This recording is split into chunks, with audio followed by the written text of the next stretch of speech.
Hello प्यारे विद्यार्थियों, स्वागत है आपका अपने YouTube चैनल पे। और अपने कोशिका वाला जो टॉपिक है वो कंप्लीट करने के बाद में इस बेसिक बायोलॉजी प्लेलिस्ट में एक सिद्धांत पढ़ने जा रहे हैं। और ये एक मॉडल के रूप में होता है जिसका संबंध होता है कोशिका झिल्ली से। और आपके सामने जो ये रंगीन डायग्राम दिखाई दे रहा है ये एक प्रकार का मॉडल है, सिद्धांत है, जिसको बोलते हैं तरल मोज़ेक सिद्धांत या तरल mosaic model. Fluid mosaic model भी इसको कहा जाता है। सिंगर और निकोलसन ने 1972 के अंदर एक मॉडल पेश किया था जिसके अंदर उन्होंने अलग अलग परतों को दिखाया था। और ये परतें कौन कौन सी है ये अपने इसमें लेबल करेंगे इस डायग्राम के अंदर। चलिए देखते हैं। तो सबसे पहले आपको ये वाली परत दिखाई दे रही है जो ग्रीन लेयर है दोनों तरफ से। ये वाली परत, ये एक प्रकार से ध्रुवीय और अध्रुवीय सिरे होते हैं। और ये वाले जो भाग होते हैं ग्रीन लेयर वाले, इनको कहते हैं जलरागी। क्या बोलते हैं इसको? जलरागी या फिर हाइड्रोफिलिक भाग। हाइड्रोफिलिक भाग या जल स्नेही भाग, और इसे ही कहते हैं ध्रुवीय सिरा। ये इसका ध्रुवीय सिरा होता है। ठीक है, ये वाला भाग जल रागी होता है, ग्रीन लेयर वाला भाग, और ये वाला भाग भी क्या होता है? जल रागी होता है। और इसके अंदर पाई जाती है द्विपरत। ये वाले भाग ये जल से विपरीत क्रिया करते हैं, यानी कि इनको कहते हैं जल विरागी भाग। यानी कि जल की बजाय ये वसा के साथ में क्रिया करेंगे, वसा के साथ में जुड़े होंगे। और इसे हाइड्रोफोबिक यानी कि जल से दूर भागना, जल के प्रति कोई भी क्रिया नहीं करना। हाइड्रोफोबिक यानी कि जल विरागी, या फिर इसको अध्रुवीय सिरा भी कहते हैं। ठीक है, ये इस प्रकार से होते हैं। जैसे ये वाला भाग होगा ध्रुव भाग और ये वाला भाग होगा अध्रुवीय भाग। इस प्रकार से ये डबल लेयर यहाँ पे बनाते हैं।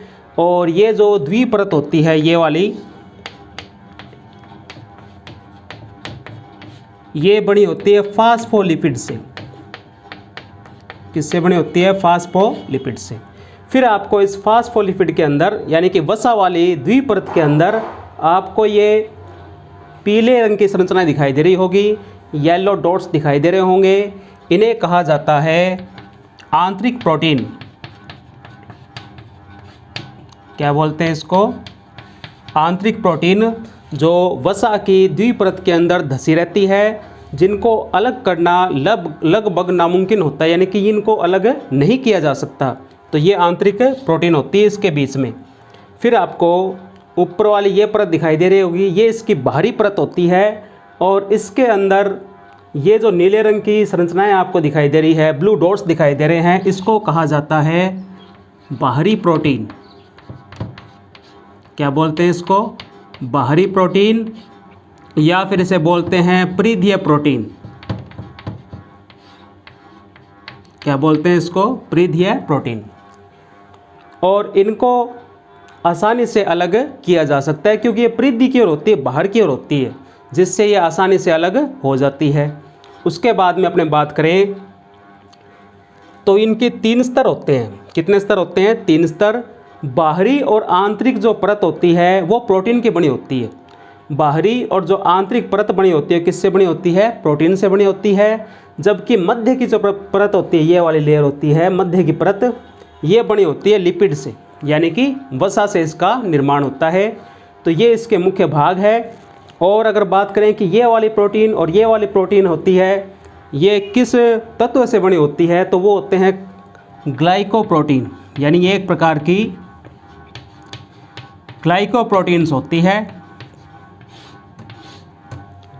जो वसा की परत के मध्य में पाई जाएगी और परिधीय प्रोटीन के रूप में भी पाई जाएगी। यानी कि परिधीय जो प्रोटीन होती है उसके रूप में भी ये ग्लाइकोप्रोटीन्स पाई जाती है। और यहाँ पे जो डबल लेयर होती है वो बनी होती है फास्फोलिपिड से। ठीक है, तो ये इसका डायग्राम है और ये इसके भागों के नाम है। ये आप लोग डिनोट कर सकते हो या सबसे बेटर है इसका स्क्रीनशॉट ले सकते हो।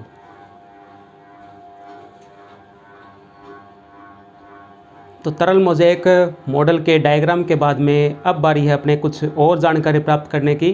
तो सबसे पहले ये सिद्धांत देने वाले वैज्ञानिक का नाम है सिंगर और निकोलसन।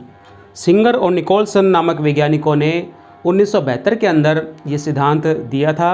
इससे पहले भी डैनियल और डेविसन नामक वैज्ञानिकों ने सैंडविच सिद्धांत दिया था। उसमें भी इन्हीं परतों के बारे में अध्ययन किया गया था। वही फास्फोलिपिड की परत थी, वही प्रोटीन थे। फिर उसके बाद में थोड़ा और प्रभावी सिद्धांत आया था जिसको बोलते हैं यूनिट मेम्ब्रेन सिद्धांत, यानी कि यूनिट मेम्ब्रेन मॉडल। वो दिया था रॉबर्टसन ने। फिर थोड़ा और अध्ययन करते हुए और इसमें रिसर्च करते हुए एक और सिद्धांत जो सबसे प्रभावी तरीके से लागू भी हुआ, उस सिद्धांत का नाम है तरल मोज़ेक मॉडल। वो दिया था सिंगर और निकोलसन नामक वैज्ञानिकों ने। इसके बारे में अपने अध्ययन करते हैं। एग्ज़ाम में लगभग ये सिद्धांत पूछ लिया जाता है, बोर्ड के जो क्लास होती है उसके अंदर। तो आइए देखते हैं। कोशिका झिल्ली लिपिड प्लस प्रोटीन से निर्मित होती है। ये अपने पहले भी अध्ययन कर चुके हैं कि एनिमल जो सेल होती है वो लिपिड प्लस प्रोटीन से बनी होती है और इसमें द्विआण्विक परत पाई जाती है, यानी कि डबल जो आणविक जो मॉलिक्यूल परत होती है, लेयर होती है। इसके अंदर अगर देखा जाए तो ये जो परत है इस प्रकार से बनी होती है दोनों तरफ से। आपने पढ़ा था कि ये इसका ध्रुवीय भाग होता है, ये इसका अध्रुवीय भाग होता है, जिसके बीच में पाई जाती है फास्फोलिपिड की परत। फिर उसके बाद में इसमें दोनों तरफ जल स्नेही या फिर इसको बोलते हैं जल रागी या फिर ध्रुवीय सिरा, क्योंकि ये आपने पढ़ा था जो ग्रीन लेयर थी वो ध्रुवीय भाग था और बीच में इस प्रकार की जो संरचना थी वो था इसका जल विरोधी या फिर जल विरागी या फिर इसको बोलते हैं अध्रुवीय सिरा, यानी कि ये इसका हाइड्रोफिलिक भाग हो गया और ये इसका हाइड्रोफोबिक भाग हो गया। ठीक है, ये आपने अध्ययन किया था डायग्राम के अंदर। फिर बाहरी परत, यानी इसमें 3 लेयर पाई जाती है। द्विआण्विक परत तो होती है, लेकिन इसके अलावा 3 लेयर के अंदर ये बंटा होता है। तो बाहरी परत, आंतरिक परत बनी होती है प्रोटीन से, जबकि मध्य परत का निर्माण होता है किससे? वसा से। वसा से इसका निर्माण होता है, जबकि बाहरी आंतरिक प्रोटीन बनी होती है किससे? प्रोटीन से इसका निर्माण होता है।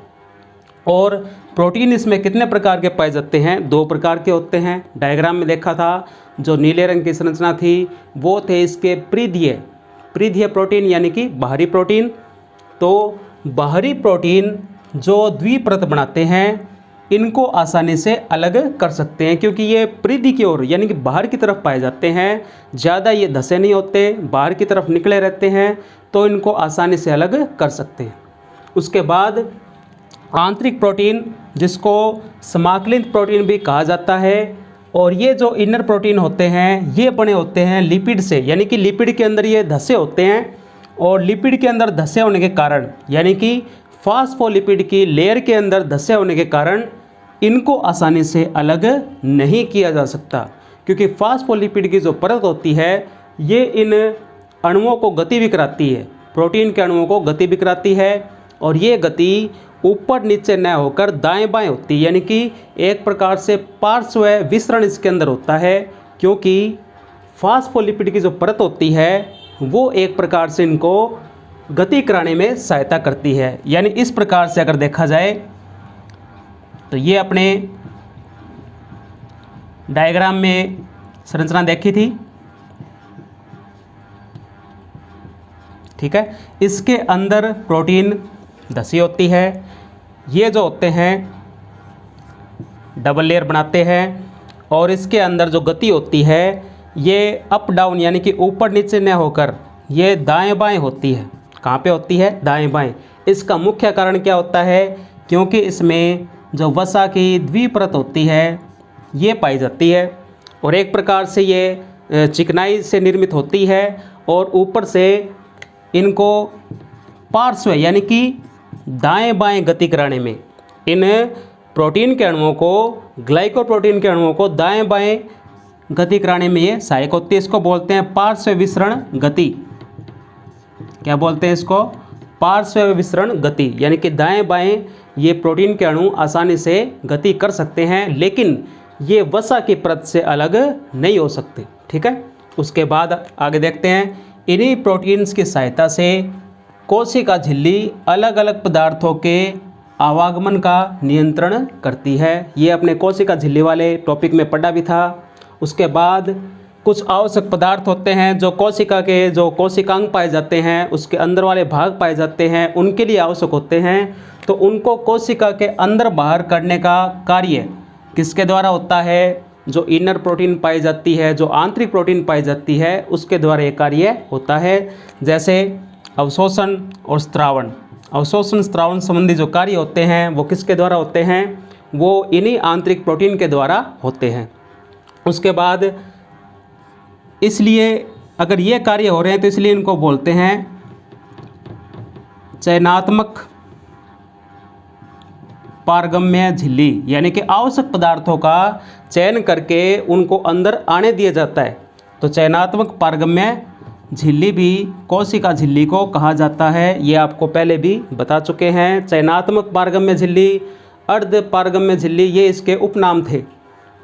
फिर और अपने देखते हैं प्लाज्मा मेम्ब्रेन के रूपांतरण के फलस्वरूप एनिमल सेल में अवशोषण की सतह का जो क्षेत्रफल होता है, यानी कि जो अवशोषण होगा उसकी सतह का क्षेत्रफल बढ़ाने के लिए विशेष प्रकार की संरचनाएं पाई जाएगी, और उन्हीं विशेष प्रकार की उंगलीनुमा संरचनाओं को बोलते हैं माइक्रोविलाई, यानी कि सूक्ष्मांकुर, यानी कि एक प्रकार से इसको रसांकुर भी कहा जाता है।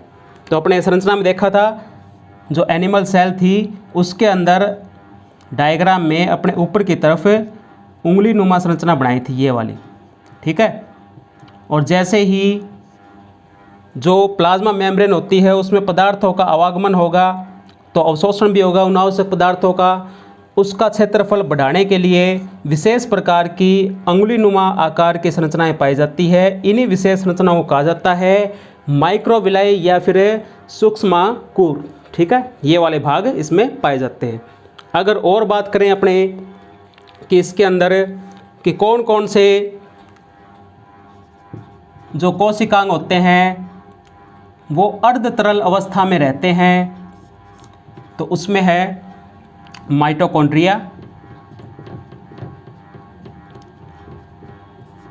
ठीक है, लाइसोसोम, गोल्जिकाएं,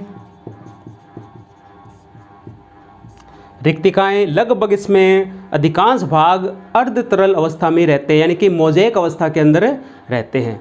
तो ये आपका तरल मोज़ेक सिद्धांत है। इसके अंदर आपको मुख्य रूप से इन प्रोटीन के बारे में याद रखना है कि बाहरी प्रोटीन अलग हो सकती है कि नहीं हो सकती। उसके बाद में आंतरिक प्रोटीन किस में धसी रहती है? लिपिड के अंदर, क्योंकि यही होती है जो फास्फोलिपिड यानी कि द्विपरत का क्या करती है?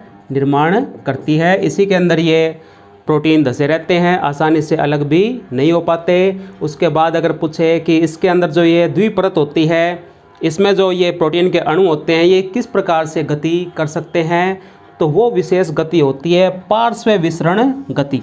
कौन सी गति होती है? पार्श्व विसरण गति, यानी कि ऊपर नीचे न होकर दाएं बाएं इसमें गति होती है, और मुख्य कारण होता है वसा की परत का पाया जाना।